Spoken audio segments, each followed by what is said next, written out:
آپ نے دیکھا ہوگا کہ بقرعید کے موقع پر دنیا بھر میں مسلمان قربانی کرتے ہیں اور آپ سوچتے ہوں گے کہ ایسا کیوں کیا جاتا ہے۔ چلیے آج آپ کو بتاتے ہیں کہ اس کے پیچھے کی کہانی اور وزڈم کیا ہے۔ ہزاروں سال پہلے کی بات ہے۔ ابراہیم علیہ السلام اللہ کے نبی اور پیغمبر تھے۔ ایک دن جب ابراہیم علیہ السلام سو رہے تھے تو انہوں نے ایک خواب دیکھا جس میں اللہ نے ابراہیم علیہ السلام سے فرمایا کہ ابراہیم، آپ کے نزدیک جو سب سے پیاری اور محبوب چیز ہو آپ اسے اللہ کی راہ میں قربان کر دیجئے۔ اب یہاں آپ کو بتا دوں کہ اللہ اپنے بندوں کا اور خاص طور سے نبیوں کا امتحان لیتا ہے، یہ دیکھنے کے لیے کہ انسان اللہ سے زیادہ محبت کرتا ہے یا اللہ کے دیے ہوئے تحفوں سے زیادہ محبت کرتا ہے۔ نبی اور پیغمبر کے خواب سچے ہوتے تھے، وہ جو بھی خواب میں دیکھتے تھے وہ اللہ کا حکم ہوتا تھا۔ تو یہ خواب دیکھنے کے بعد ابراہیم علیہ السلام نے اپنے اونٹوں کے جتھے میں سے 100 اونٹ قربان کر دیے۔ آج کے زمانے میں یہ 100 قیمتی گاڑیاں سیکریفائز کرنے کے برابر ہے۔ ابراہیم علیہ السلام نے سوچا کہ جو اللہ نے انہیں حکم دیا تھا وہ پورا ہو گیا، پر جب رات کو وہ سوئے تو انہیں پھر سے یہی خواب آیا، اس لیے ابراہیم علیہ السلام نے اگلے دن 200 اونٹ اللہ کی راہ میں قربان کر دیے، لیکن اگلی رات پھر سے انہیں وہی خواب آیا جس میں اللہ نے ان سے ان کی سب سے پسندیدہ چیز قربان کرنے کا حکم دیا۔ اب ابراہیم علیہ السلام سوچ میں پڑ گئے کہ آخر اللہ ان سے کس چیز کی قربانی چاہتے ہیں۔ پھر انہوں نے سوچا کہ اس دنیا میں سب سے عزیز چیز میرے لیے میرا بیٹا اسماعیل ہے۔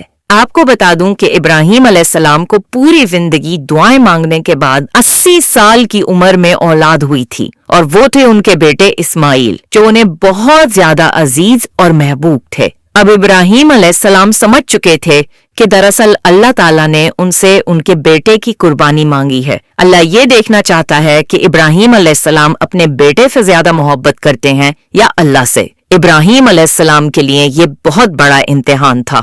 اگلے دن ابراہیم علیہ السلام اٹھے اور اپنی بیوی ہاجرہ کو کہا کہ ہمارے بیٹے اسماعیل کو نہلا کر اچھی طرح تیار کر دیجئے۔ ابراہیم علیہ السلام کی بیوی ہاجرہ نے اپنے بیٹے کو بہت اچھے سے نہلا کر خوشبو لگا کر تیار کر دیا، اور ابراہیم علیہ السلام اپنے بیٹے کو لے کر ایک پہاڑ کی طرف روانہ ہو گئے۔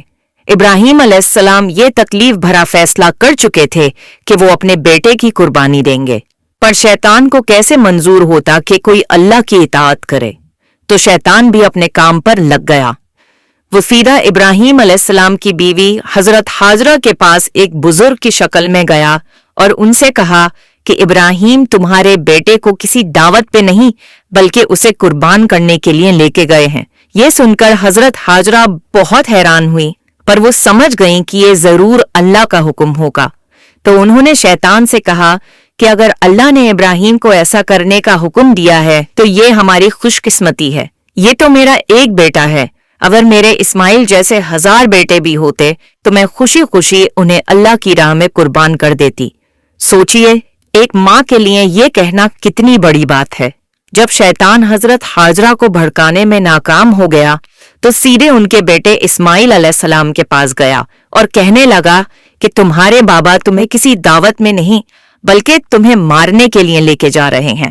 جواب میں اسماعیل علیہ السلام نے کہا کہ اگر یہ اللہ کا حکم ہے تو میرے لیے اس سے بڑی کیا خوش نصیبی کی بات ہے کہ میں اللہ کی راہ میں قربان ہو جاؤں۔